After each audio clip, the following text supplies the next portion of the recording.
get the grasshoppers and you peel the feathers off, not the feathers, the wings off, as well as the legs. Man, it's been a long day. Oh yeah, that one even me I didn't see. You didn't see it coming. Yeah, that one I saw it, but then I blamed on it. Yeah. I was there, that guy was not. We'll never know. Okay, now thinly sliced, fried, done. Not fried. Yes. This is green. As I said, the education Guys, I system. need... No, it's not the education system, it's me. Don't blame this on the government. Don't blame this one on the government. They send their dumbest. No.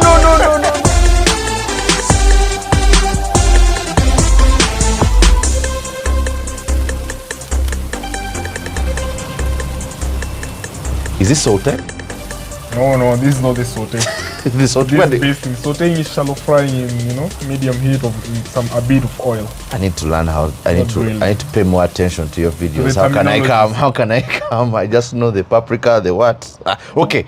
Fat Cats podcast here on a balcony that is famous on TikTok, East Africa and Africa as well, and also worldwide. Here with the roaming chef, as he calls himself, Mr. Dennis Ombachi. Thank you for having us in your home. No, welcome, Karibu. You have a lovely home, and you're the first Ugandans I'm hosting then on the that's balcony. exactly what I was going to ask. Are we the first? You're the first Ugandans. We're the first Ugandans. Yeah. Okay. Sorry for embarrassing the country that I was talking about saute instead of something else. But well, here, as you see here, the famous set that has been on TikTok week in, week out, as well as X. So good to have you on the podcast, and thank you for having us here in your home. Thank you for coming. Yes. So now, being the first Ugandans, which Ugandan dish would you be very fond of cooking? Cooking? Yes. That's a hard choice, but you want to show me how to make senene? Okay, so senene, basically, I really don't cook, so I can't get this right. But you get the grasshoppers and you peel the feathers off, not the feathers, the wings off, as well as the legs. Feathers. Man, it's been a long day. Yes, so you pull off the legs and the wings and whatever, and I think you have to wash them to clean them. And then eventually you put them in the saucepan, as well as have some cooking oil or something, depending on how you want to cook them. Or sometimes you just put them in the oven, sizzle them a bit, and then boom. But I think deep fried will taste better. Deep fried will taste better? All right, so would very much want to have you cook senene. Maybe next time when we're here, we'll carry a bag or two. Next year, I'm planning a shoot somewhere in Uganda. I'm not sure of the location. Yes. Yeah, but I want to visit Uganda. Not to play rugby this time. Yeah. Talk about playing rugby in Uganda. Did you ever have a chance to play in Uganda? Oh yeah, Hima. I won Hima. You were in that famous team of Mwamba? Of course. Really? Yeah. With Humphrey and Collins, George Mbaye, Pablo Machanje, you won it twice, right? And Kevin Wambua, actually. Yeah, I won it twice. You won it twice? Yeah. What are your fond memories of playing in Uganda? Rugby. Rugby-wise? Yes. That's a tough question, because for you to have fond memories, it's when like winning is a challenge. Yes. But when we go to Uganda, we expect you're going to win, so...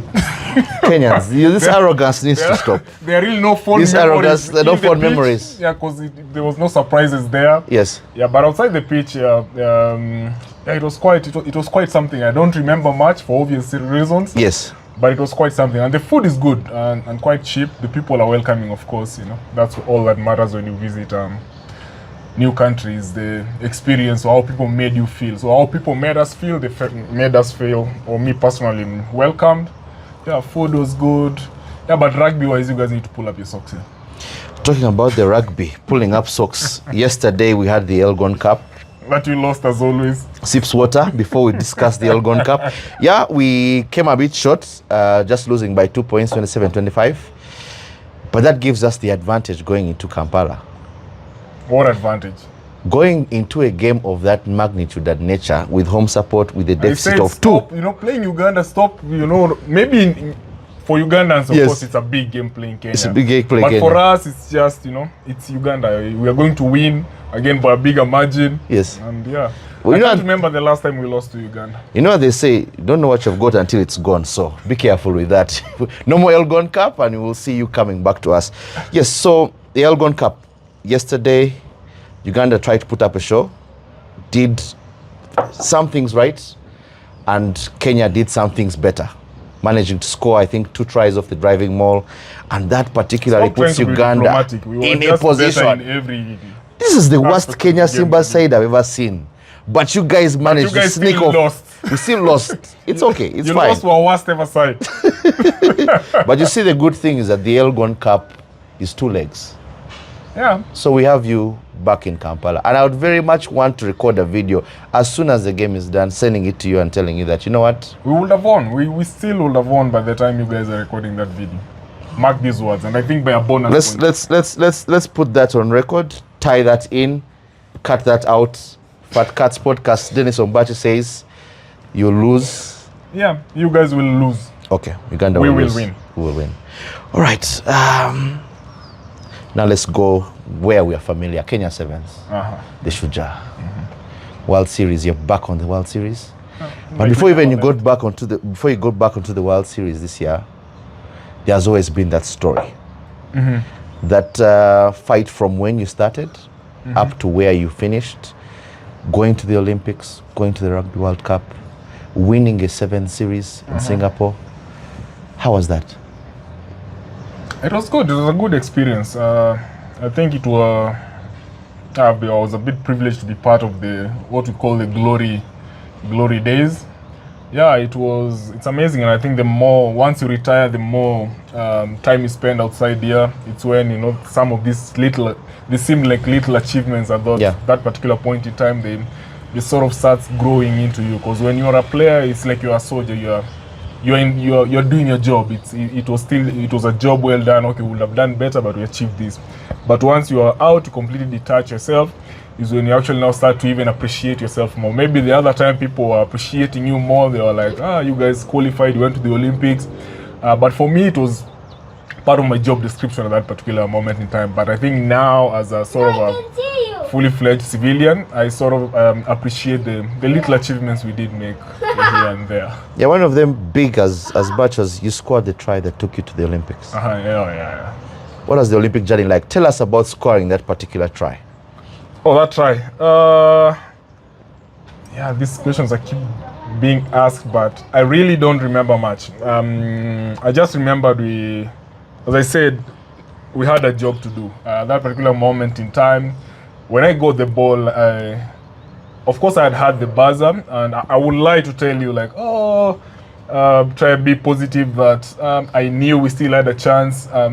Most of us inside there, we knew we had a chance. Of course, life always gives you a second chance. Yeah. But there's that despair that was creeping in. So once I got the ball, and I started that match off the bench. So I came in, I think, almost early in the second half or late in the first half. So for me, it was, anyway, the buzzer's gone. This is my chance.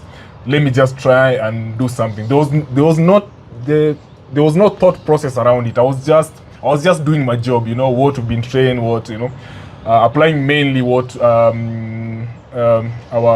strength and conditioning coach, Kimani, at that point had taught us. Yeah, so just score the ball and then try to run as fast as possible and reach the other line without people touching you. And if they touch you, try and evade them. Just basic rugby, yeah. And I found myself in the try box. I saw people celebrating, but as I said again, at that moment in time, it was really not a huge achievement. It was a job well done. Yeah, but every time now that I'm outside now, when I see the clip, I think I see it now in different eyes, different perspectives.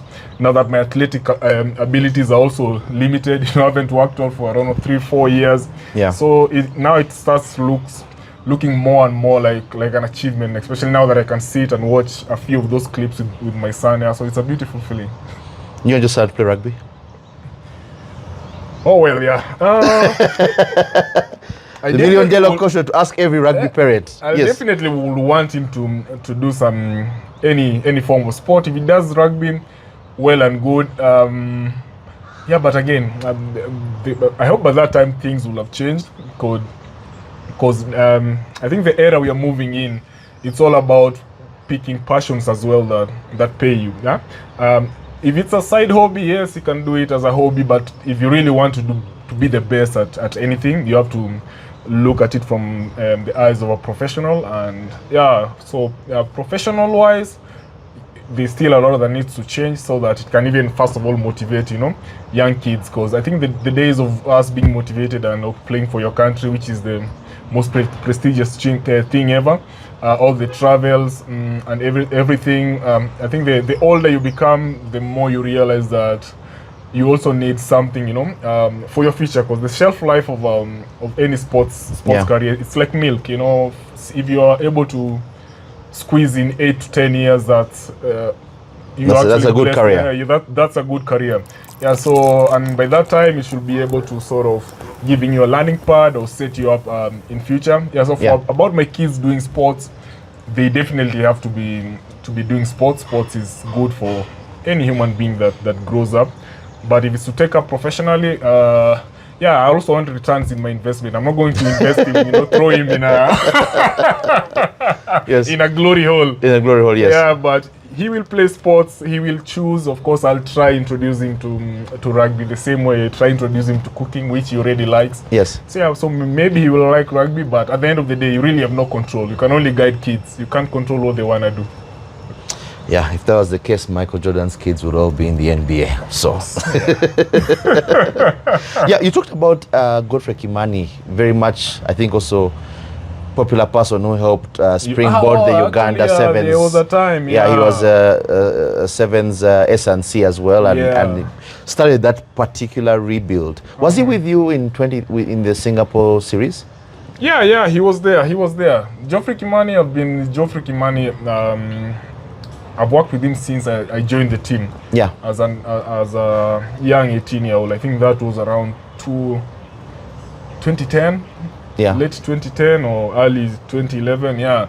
So I've been with Kimani for the very long time, and all I can say is not even one of the best. I think in East Africa he's the best. In Africa, if not the best, for me he is the best in the world among the top trainers. Yeah, top essential. He understands more than you know what it entails technically, like what people should do. A lot of things, you know, it's just like being a coach. Your technical abilities notwithstanding, there are lots of other things, you know, people skills, you know, how to get people to work together. Yeah, so he really knows how to bring a unit out of different group of severally differently as well able and talented athletes. All right. Yeah. And I think S&C has been one of the key cornerstones of many rugby programs' growth, because you can clearly see that at the moment you have your S&C in check, it kind of translates into the field. Looking at yesterday, you could clearly see the effect of S&C players, hands on knees, and Ugandans have S&C as an S&C. Yeah, we have some of the best coaches. It was the jet lag. You know, I heard you guys complaining about the jet lag and yet you around the bus. You saw the tweets where we said we have landed safely. Landed safely. Uganda cranes have landed safely. Landed from where? From the bus station. You only land from... Landing means you have arrived. No. It doesn't matter how you arrive. It's for you to land. Yes. You know, I think also your education system is a bit... Yes. Museveni needs to invest more. For you to land, you have to be a bit high so that you can land. You know, land is coming down. Yeah, when you're coming by road, our guys went through the Rift Valley.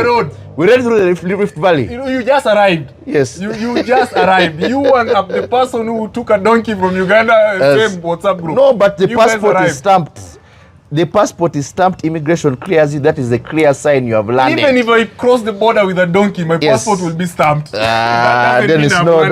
And then start complaining about jet lag. Jet lag. No one complained about jet lag. No, you guys were complaining yesterday when you guys were losing. You're saying our players are jet lag. No, it was the food. The food had no soup. We needed lubricants here. Yeah, even today. That's why I'm like, Ugandans also always complain. Always complain. So, yes. Our food is dry.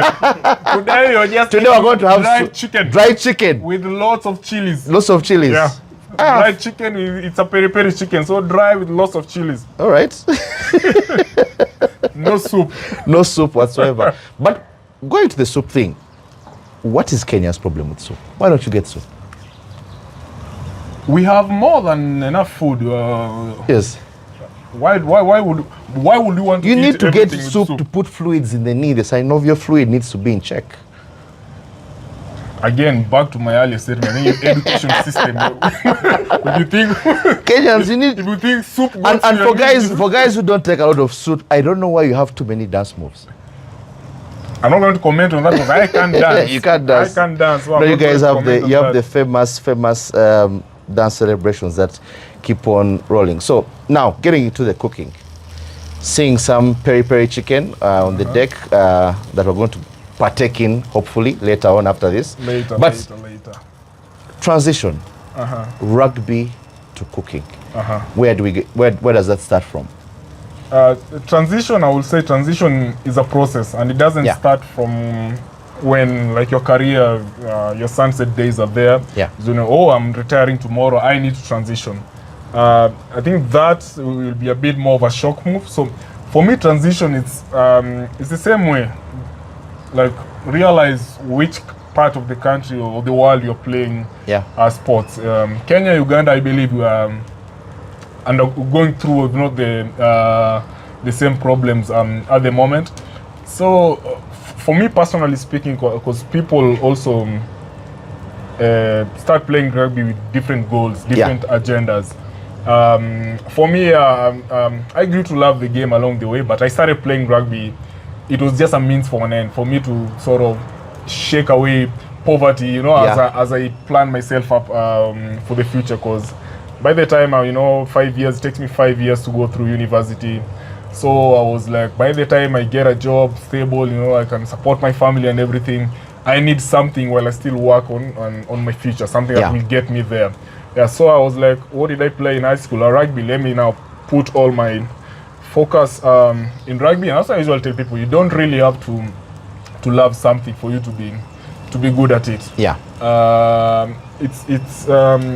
So anything, it's all about hard work. And once something once your passion, your hobby starts making you income, trust me, you will. Even if you didn't like it, even if it was not a passion or a hobby, it was just a job. But once it starts fulfilling your needs, it keeps you busy, pays your bills, gets you friends, you travel the world. You now grow to love it. So for me, I grew to love rugby along the way. The friends I made, the exposure and everything. But as I was saying before, I joined solely for the purpose of trying to make money, make ends meet. So as much as it's sports, at the end of the day, it's a career. It's what we do full time. So it was keeping me afloat as I was still going through school. But at the back of my mind, I always knew I needed an exit strategy, whether it's going to be early or later on in life. Because I was unfortunate enough, I've been through 4 surgeries. So through each and every other major surgery, it was always like, what if this is the last time? The last time, So my entire career, I think I was always in that mode of always thinking about my next move, knowing that sports, and it reaches a level, where you feel like you've played in the Rugby World Cup, Commonwealth and everything. So once also the challenges sort of cease existing, now you're just playing because rugby is there, you're just passing time and it's just earning your bills. So for me, I already knew in the back of my mind I needed something. There are lots of things that I was and I tried, like I was still playing, or immediately when I retired before I settled to this, which is another longer story. That's the story I'm interested in, because everyone would wonder that exit strategies are very, very important, especially in the game that is one of contact. The transition from stopping to play rugby, stopping from lifting weights, and then starting to maybe pick up on your career that you kind of abandoned or put on the shelf because of rugby. That's something that very many players need to get inspired from. Inspired of. And that is what actually, because for me, I was like, by the time I was retiring, my colleagues who graduated from the university were already 6 years ahead, in the field. If they employed. So even if now me, I was to come, I was going to join at a very junior level, So working myself also back up, then it was going to be another challenge. I spent the best part of my teenage years till the late 20s, climbing up the sports ladder, which I did quite well. But I don't think I was ready now to start again in the corporate ladder from the bottom. It was all about building from what I had already built. What else can I add on top of it, so that it can take me to another level, so that both brands, Dennis Ombachi, the rugby player, the Olympian, person, and everything, So what else can I add on to that and do, and still make bring food to the table without me going for a regular 9-to-5 job, which I'm also not I'm a 9-to-5 person, especially after playing sports, which has it's full of discipline, but full of freedom as well. So that was a challenge. So for me, I always knew I needed lots of plan Bs, and I tried a lot of things, I tried cooking in people's houses. I sold sauces. Okay. Because I'm also good at carpentry, because I made this table and you made this actually table. Everything, this chopping board. Yes. So at one point I was like, let me sell chopping boards and stuff. So I tried all of this until I settled, because like when we were still playing rugby in our heydays, the influencer marketing was really not a thing. No, that's not a thing. Yes. It was not a thing, but I had a hobby of cooking at that particular point in time.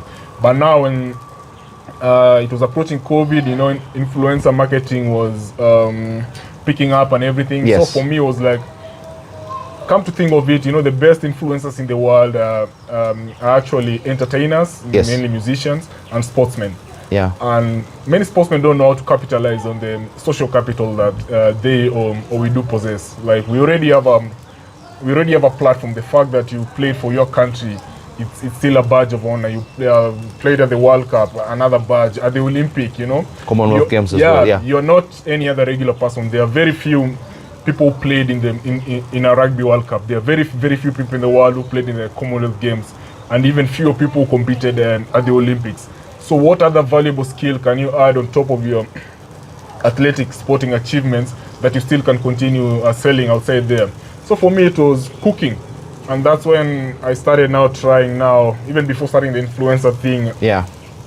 How the name the roaming chef started, because I used to move from house to house. Cooking for people. So I was like, okay, what will I call my name? So the roaming chef, the name that people know me now, was my business name earlier on, which was good. It was always it's challenging, which is also something as a sportsman you always look for in life. So it was challenging. It met new people, but also it was not making me enough money as I wanted at once. It was good money, but it was not the amount, because I was starting a family and everything, so I needed more. So I also started selling sauces while doing it at the same time. But then I quickly realized I suck at business skills and everything. Like they were running out even before I produced them. But the entire chain and everything, I was like, okay, this is too hectic. I need also something. I'm also a bit lazy, I need something. For the rugby that you played, to hear you're lazy is quite the odd confession. I want things done efficiently and quick. I was like, okay, I need to make slightly more money, or not even slightly more money, while not having to deal with emotions. Because once you start involving yourself with a lot of people in the supply chains, the deliveries, the farmers and everything, you start dealing with a lot of people, lots of emotions. And that's the same reason why I still shoot and edit my videos. I prefer working for myself. So if it's disappointing someone, I know at the end of the day it's myself I've disappointed. So you limit the kind of conflicts as well with people. So I settled on this thing. So the balcony never existed. It was just a space. And then my wife was pregnant at that point in time. So I was still selling chilies. And I couldn't cook the chilies inside because the kid was sneezing. So I used to make the chilies outside here. Do a few short clips here and there, posting it. And I'm like, why are people surprised that someone is cooking from the balcony? It feels normal to me, but then I was like, people actually like this kind of content. So what other skills? That time I was still selling chopping boards, because I did woodwork way back in school. So I was like, it's COVID as well, so our contracts have been sort of terminated or suspended. So I had a lot of free time. So while I was selling sauces, I went to the carpentry shop, took almost 1.5 months, while keeping myself busy as well. So I came up with this setup and then started doing cooking videos here and sharing it. And then, so they started.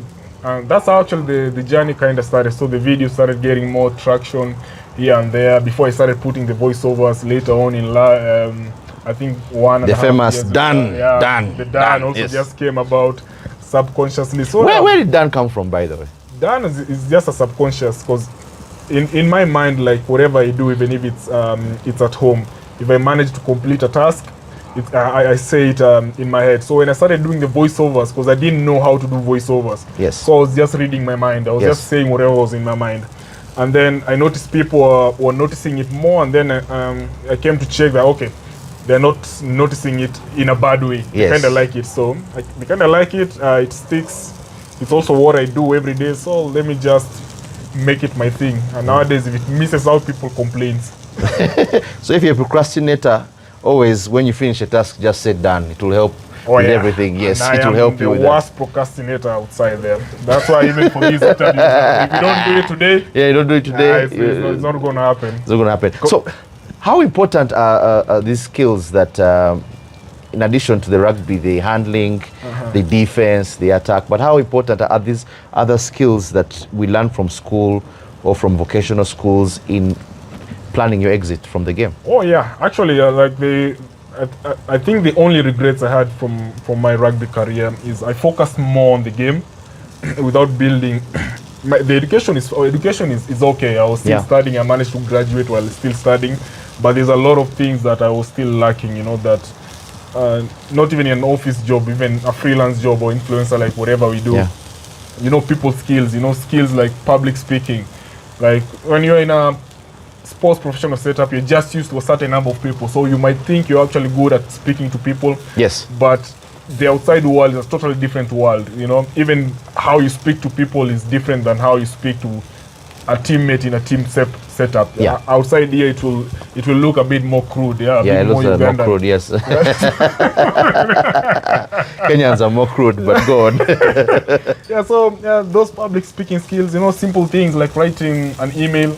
Yes. You know, selling yourself, coming up with a red card, some skills like important skills like negotiations. Yes. You know, lots of things that financial literacy. That I wish I paid more focus on that than just how much I was lifting or squatting. Yes. Which is still equally important, but you know, we need to, our sportsmen, you know, especially the young generation, to approach sports or life and career in a holistic manner. You know, you're good at sport, but you also have to be good to be able to survive outside here. Because the life that we live in sports, as much, I don't want to say it's not a real life, it's a real life, but it's a life, it's your life in sports. Once you step outside, the life outside here is totally different.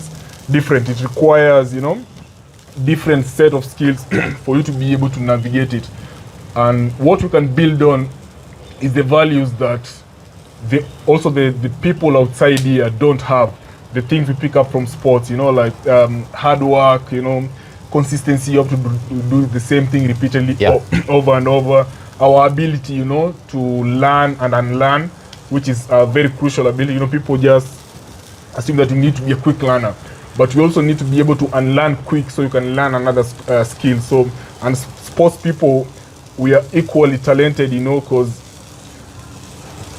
our set of moves, our set of plays, how we approach a game, they change hourly by minute, weekly. This how we play this team and the other. We have to keep learning and unlearning new things.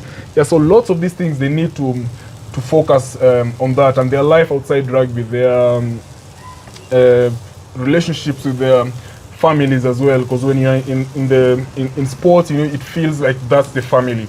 But once those curtains usually closes, when you realize, okay, life outside here, you need to also build now another. Of course, some friendships continue, but outside here, you also need to build also your safe space outside here. Like when I was in sports, I was like, okay, I have a problem, I'll call so and so, they'll be able to sort me. But in the real world also, because they're also in the real world. The real world, facing the same challenges as you. It's not the same close band of brothers we had. So you also need to have a life outside sports each and every particular time. Wow, talking about backline set moves, Kenya needs to watch that move again. They didn't see that one coming from Uganda. Even me, I didn't see it. You didn't see it coming. Yeah, that one I saw it, but then I blamed our defense. If I was there, that guy would not have passed. We'll never know. Now back to the rugby. You mentioned injuries, 6 surgeries. Yeah, about five major surgeries. Yeah. What was the toll on the body? And you kept on going. Oh yeah, it takes a toll. But as I said, at the end of the day, it was a job. Yeah. So you have to just keep coming back, and how you come back, you know, it also says more about your character. But I think it takes more toll mentally than, because bones do heal. Yes. But the mental toll it takes is something that you might not notice, but it will come bite you back in the ass as you are still playing, or maybe when you have retired and everything. So like we usually focus on how to heal muscles, tissues, and everything. But I think also even rugby, sports in its own, you know, it's not an easy career. It takes a lot of toll on you mentally, because it's a sport full of adrenaline, you know, full of highs and lows. Basically, playing rugby is like doing drugs. Basically, it's like you're on cocaine. Today is a high, tomorrow you lose. You lose a lot. Yeah, no, but Uganda, you guys, you're always on the down. No, you guys are always on the withdrawal phase. There's no high, you know. Dennis, no. Once cut that out. Cut that out. Cut that out. We're not going to air that. Cut that out. You're always in your depressive space of rugby. It's always losing. Uganda has suffered. But you know what? When we win this Elgon Cup, and you know there's no other greater feeling than putting the dagger in Kenya's heart. I know. In a Rugby World Cup year. So going into next year's qualifiers, I think this video will be played in the coaching sessions to remind the players what's at stake. If Museveni will not have switched off the internet.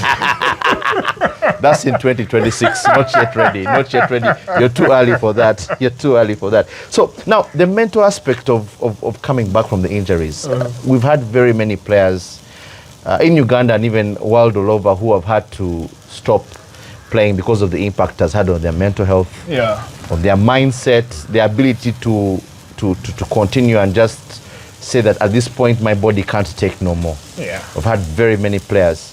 At that particular point, you who has been through all these surgeries and like, what advice would you give such players or even sports personalities? At the end of the day, injury is a part of the game. They're unfortunate. Nobody ever wishes, you know, to get injured. That's why we train hard, so that we can also avoid injuries. But I think we also need to come to the acceptance that injuries, the same as winning and losing, are part of the game. Yeah. And they can always happen any minute, any month, any week, any second at your prime when you're still starting. That's why I think part of healing for me, if in your mind you always have a viable plan B. Yeah. You know, it's easier to heal when you know, okay, if it doesn't happen, I still can do this. But if something is your lifeline, if this is your life and death, then even healing now becomes a challenge. It becomes more tougher, because you know, if I don't make it, that's it. My life is over. I have nowhere else to run to. Yeah, nowhere else to run to. So you even pile up more pressure in your head than the actual real problem, which is the injury, which will eventually maybe heal. But because of the problems you're already making up in your head, that's when I start looking for these escape routes. That's why many athletes, you know, the face of drug abuse is either while you're injured or immediately you're back from the injury. Because also recovering, that's just the bones and the muscles that have healed. But now you've recovered, you're back. There's also that. It's just like giving birth, you know. People assume like, oh, okay, everything goes back to normal. Yes. Over, but then now that's when the postpartum depression kicks in. You have now a key to look for. It's the same as injuries. When you think, because for me I usually say recovery, physical recovery is the easiest bit. You know, that doctors help you and everything, but now you're back. Yeah. You have these mental the mental hurdles you have to the mental hurdles you have to get over. That you have to get over it by yourself, and it gets easier, you know, if you have someone to talk to, someone who has gone through it. Like all problems are easier shared, but injuries will always be there. Which also falls down to player welfare. Yeah. You know, it also depends on how your team, your country, or your union is taking care of you when you're injured. It will also affect you mentally. You know, if you feel neglected and you are put all your eggs in that basket.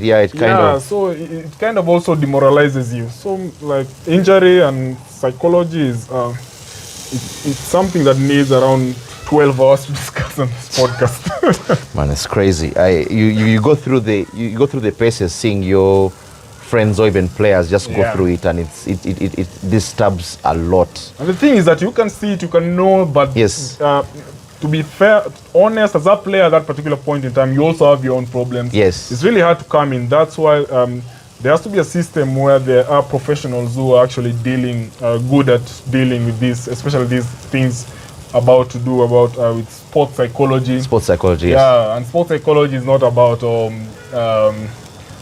like mental health, depression, bipolar. Sports psychology is also broad. It's also about how do you approach a game when, like maybe if you won the previous one. Yes. How do you approach this game? Which mentality do you need if you're coming from losing 5 games in a row, like or 10, like Uganda, you know? Sports psychology, it's how to handle fame. Yeah. Because fame also corrupts.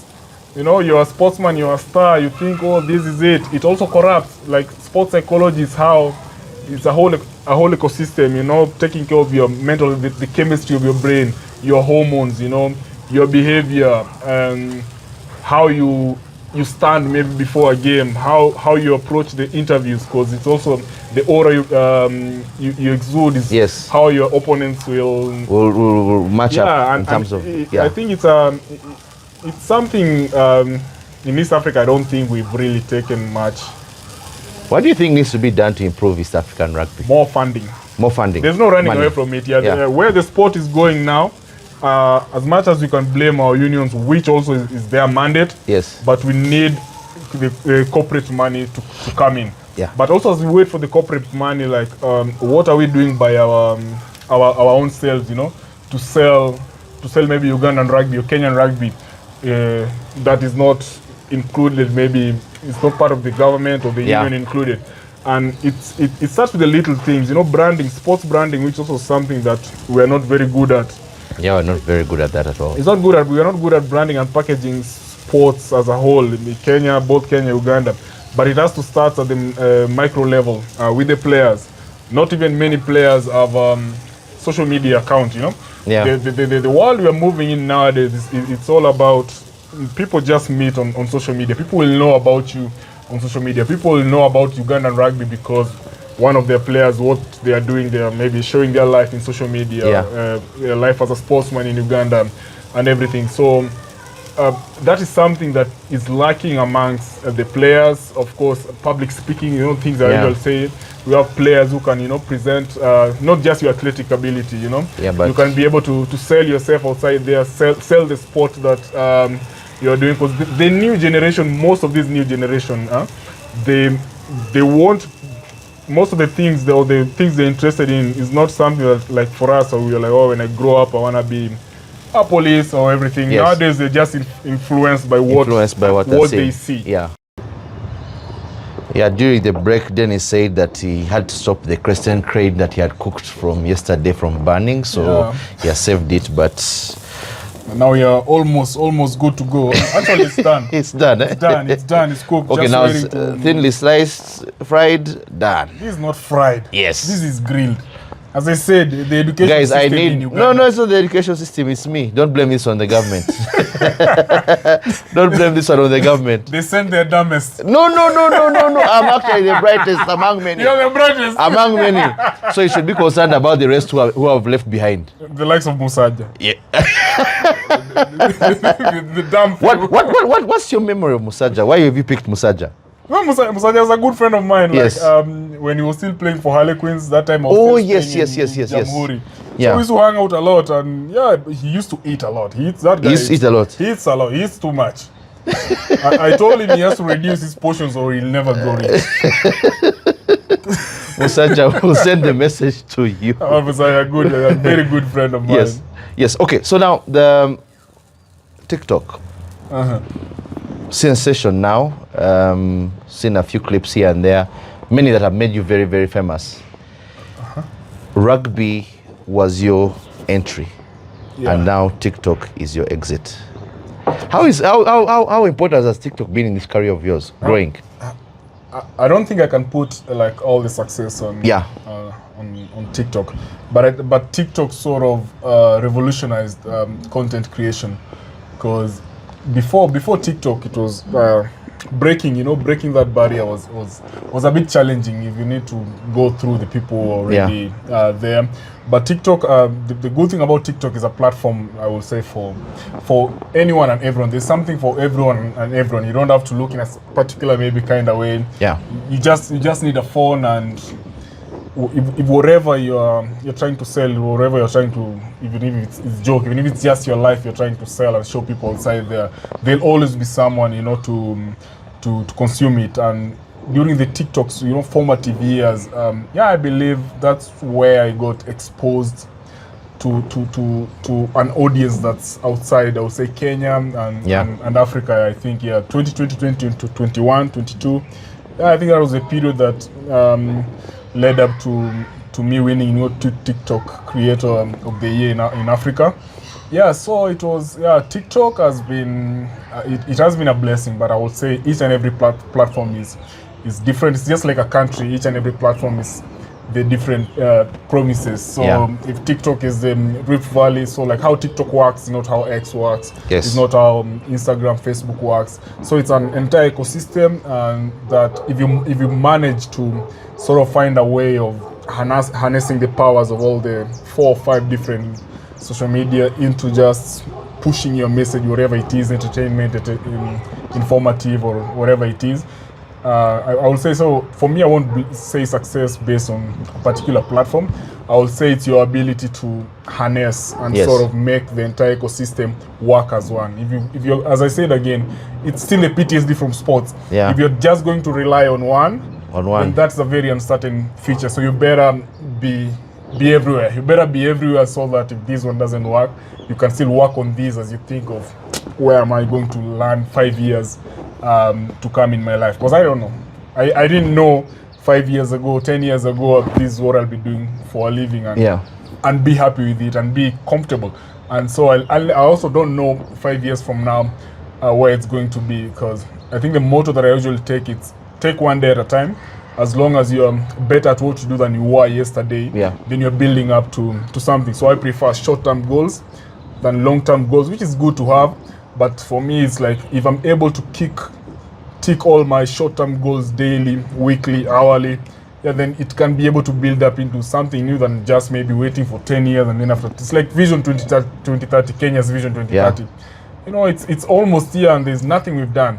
So it's always better to after week 1 you're like, okay, I'm a better person than I was the other day, a better content creator, a better rugby player. Actually, it's the same principle that I used to apply in sports is what I apply to now. Now applying it in life. Use the good times, to plan for the bad times. The bad times are coming. The bad times are coming. They are always there. It's life. It's the duality of life. They are good and bad times.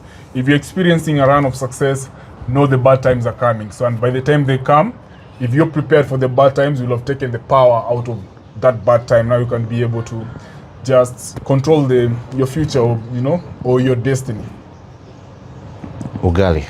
That I'm right. Ugali. That I'm yes, right. That I'm right. Yes. So we've seen the meal here. What does it take to prepare this? What do you go through? It's too much. We don't see the behind the scenes. No, the cooking is easy. Yes. If it's cooking, even for 20 people, it will take me 2 hours to 3 hours. Yes. But the shooting, the behind the scenes. If it's an entire video, the 90-second you usually see, it usually starts from 8:30 in the morning till 5:30 when I'm losing light. That's when the shoot ends. Because I'm doing it by myself. So it's all about moving the tripod, the camera here and there. Like the chopping scene alone, it's usually 5 seconds or less. It takes around 1.5 to 2 hours to shoot, just the chopping. The chopping and whatever, and then the editing and whatever. And then the editing, I'm also doing everything on the phone. I don't have a team, as I said earlier. I prefer working by myself. So it's controlled chaos. And it's challenging, but as a sportsman, everything that's challenging is frustrating and addictive at the same time. So I'll hate it. I'll like, okay, I'm not doing this again, but tomorrow I'll find myself back here.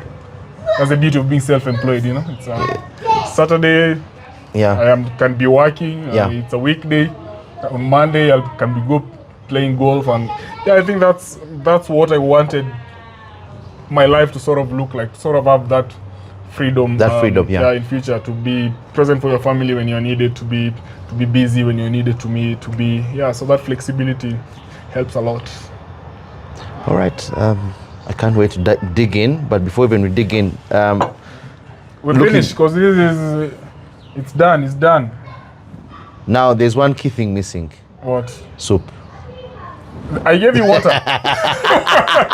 I gave you water, and You gave me water. And you produce saliva. Why do you want me to do the job? Why do I do the job? Okay. Water is here. I'll take that. Yeah, take water and swallow saliva. But listen, you mentioned the milestones. Rugby, we have the Sevens series trophy in Singapore. We have the Commonwealth Games, the Olympic Games, and all those trophies you've won with Mwamba and the like. But TikTok, in this new profession of yours, this new content creation that you do, what key milestones do you think you have achieved in this short period of time? I think roughly going 4 or 5 years. Content creation? Yeah. I've achieved a lot. Of course, growing my audience. Growing outside Kenya, outside East Africa, outside Africa. Now it's a bit more on the global side. Managed to partner with lots of brands that I sort of feel like we are aligned together, or sort of brands that I always wanted to work together. I've also, because for me, I'm also huge at giving back. Like whatever talent or skill you are, as long as you're monetizing. Yeah. As long as it puts food on your table, that means you're taking away from the society for food your own good, on the table. So you always need to sort of give back as well to the society, because it's a give and take world. So I've also been able to, give back to the society in the limited, in my limited capacity and capabilities here and there. I've inspired a lot of people, because for me it's all about inspiring. People say I've inspired them. It's good, and of course the future, like now, I think I've been able to, as apart from corporate, I've been worked with various embassies, in terms of food diplomacy. Like there are lots of things to be done outside there. So I don't want to say I've achieved a lot. It's been a steady growth, because people just assume actually I blew up on COVID. I started with a food blog. Back in 2006. It used to be called Women Should Cook. Yes. Not women, but we men. Oh, we men should cook. Yes, like cook. Me. Oh, terrible. So it's been a journey. It's consistent, hard work, persistence, and everything. Like you never know how the future. Like when I started blogging, I didn't even know how to use a video, like a phone to record videos. Yes. It's a skill I picked up along the way, and that's why I tell people in content creation, your ability to unlearn, should be faster than your ability to learn. Because for me, I started with a blog. I realized, okay, blogging, times are moving. So I was using, I even had a DSLR camera, which was a bit hectic, learning. Because with blogging, it's all about composition, about food photography. But I didn't know that skill is going to help me later when it comes now to shooting videos. So I already had that skill, composition and everything. So for me now, shooting the videos became a bit more easier. So it's all about, life is all about picking up little skill, like carpentry. Like I never knew it will help me, but I made the station myself, the chopping board and everything. So use every opportunity in life, everywhere you find yourself, to just pick up a skill. You never know when it might be needed. And I usually I think my advice to anyone, even sportsmen, the young ones, the reason why we usually say train harder and then the game will be easier, the training has to be worse, it has to be tougher than the actual game. So I usually tell people, in whatever field you are, even if you're a content creator, a sportsman, a banker, whatever it is, talent is cheap like salt. You can be talented, but nowadays talent can be manufactured. If I work hard and to learn whatever you're talented at, I'll end up being better than you, because hard work beats talent each and every other day. So I usually tell anyone, whatever field you are, first of all, don't compare yourself to others. That's, I think, run your own race. It's ABCD. Everyone knows about that. The only comparison is between you and yourself. Are you the same person in that field that you were one day, 1 week, 1 year ago? Are you growing? Is there progress? And and the most basic way that I use personally, because people are different, is look at the amount of skill you've picked up, you know, in a week. Maybe this week I picked up no skill at all. So basically I've made no progress this week, because in everything you're doing, you're always better off upskilled, so that when you're needed, you can be able to deliver, because opportunities will be there. Whatever you're praying for, whatever you want, it will come to you.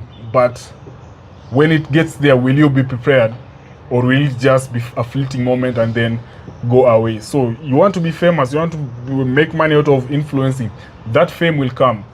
But then what you do with it the first 1 day, 1 week, 1 month, 1 year will determine your trajectory in the future. So always have more than enough skill, because it's easier to downskill than given the opportunity, and then you can't be able to capitalize on it. And that's why, especially mainly on social media, it's all about the trends and fads. Don't follow the trends. Just pick your own path, you know. Trend is, it's easier to get the final destination, but that road is full of people. Be your own artist. Choose a path less traveled. It will take longer to get there, but then you won't get lost, because it's your path. It's your path. If you follow the trendy path that has a lot of people, you'll get lost amongst other people, or get distracted along the way. So do your thing. It's not working. You have 10 views today, but at the back of your mind, just imagine sitting in a room, 10 people are just listening to you. It's not as small as it looks like. It's big. Just keep doing what you're doing. As long as you're improving in whatever you're doing, trust me, the opportunities will come. And the worst thing I usually tell people, it's not the lack of opportunities, is when opportunity finds you you're not ready. That is the tragedy of life. Trust the process. Trust the process. Are you an Arteta fan? Are you an Arsenal fan? Fuck Arsenal. I don't know why I'm casting this one. But the team that I support is not doing any better. Which one? Man United, but at least you sent Ten Hag. And taste the chicken. Taste the chicken. And then drop a line for us there. Salt and salty. As it should be. Any regrets? I just say no regrets. Many lessons. Just to be diplomatic, but everyone has their own regrets. There's a regret, I would say. Actually, I don't have that many regrets. I would have taken financial literacy way earlier. Because basically every other thing in life, the regrets I have are the soft skills that I didn't learn when I was still playing. The financial literacy, public speaking. Like, it took me a lot of time before I was able to look at a camera and start talking. But I had to do it because it's what I'm doing. So it puts food on the table. So lots of things, people skills, that one I kind of had, but some people also come out of the system, they don't have people skills, you don't know how to live with others, you know, because, you know, you're living with the same 23 different players the entire year. It's not the same as traveling from this country to another. Also, some simple things like, you know, booking an airline ticket, because everything there was used to... they'll do it for you. The TM is done. We were just like sheep. You're like, okay, 5:30. Airport. It says like this, we are the airport. When we land, it says we go, we eat, go sleep. They'll call us when it's time to wake up. The team bus will be waiting. But when you're outside, you have to book your own ticket, book your own hotel, make sure you don't miss the flight and everything. And it gets a bit confusing. So also that independence in life is what I also lacked. I still struggle with that. I kind of like things sometimes being made easier for me, because I'm good at doing. I'm not good at planning. Because as a sportsman, all the planning was done for you ahead of time. Your job was to deliver as a machine. What we taught you, go and replicate it. Forget about how food will get to your table, how the food is prepared, how the system just works. It doesn't. That's why sportsmen, like, we live in our own bubble. When you come outside here, you find the life is a different world outside here. Before we close, which famous guy do you want to host on this balcony? I know you have hosted many. Obama, the president, Barack Obama. Former president. Yes. If I have Obama, well, and 50 Cent. And 50 Cent. The dedication to hate. Yes. Is unmatched. Many men in the club. PIMP. Sing PIMP on the balcony here for you. Well, as we get ready to dig into our meal, thank you very much, Dennis. As you get ready, I've already digged in. As I get ready to put my hands on some chicken. Thank you very much, Dennis, for welcoming us into your home. Welcome. Hopefully you will get the shock of your life next weekend. See an Elgon Cup in Uganda, and you'll take back your bitter words you've said today. If Uganda win, I'm taking back. All right. I'll deactivate Twitter. You'll deactivate Twitter. You've had it here. Which I know you guys are not going to win anyway. You're not going to win. You're not going to win. Give it time. Cut this clip out and put it out first before even put out the podcast. Thank you very much. Dennis Ombachi on the Fatcast podcast. Done.